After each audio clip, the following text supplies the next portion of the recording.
Tunghayan naman natin ang ilan sa mga proyekto ng isang non-government organization na layong magbahagi ng tulong at kabutihan sa ating mga kababayan. Panoorin natin to.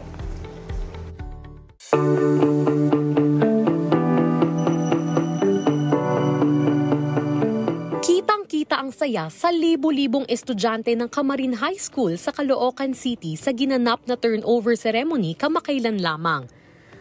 Ang naturang seremonya ay ang opisyal na pag-turnover sa Camarin High School ng 3 drinking fountain na donasyon ng Mandaragit North Caloocan Matikas Eagles Club na isang non-government organization. Maraming salamat po.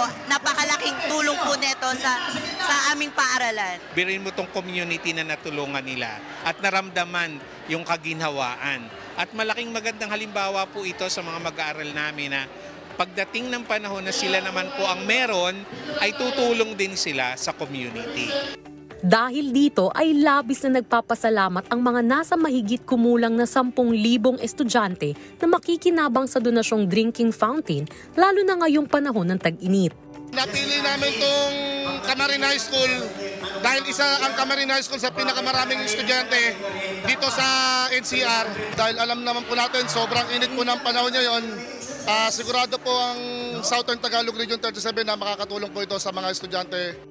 Bukod pa riyan ay nag-donate rin sila ng 3 tangke ng tubig, isang submersible solar-powered pump at pagkain para sa 250 katao sa isang barangay sa Tanay Rizal.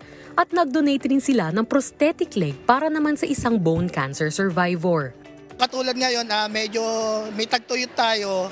Yun yung naisipan namin na hindi lang siya one time na mapapangiti mo ng isang araw yung mga residente doon. Kumbaga, aabot ng ilang taon. Yung mga binibigay po naming tulong ay galing po sa mga pagpabayanihan ng aming mga miyembro. So, every event nag-aambagan kami, 200 hanggang 500 pesos, hanggang makabuo kami ng 100,000.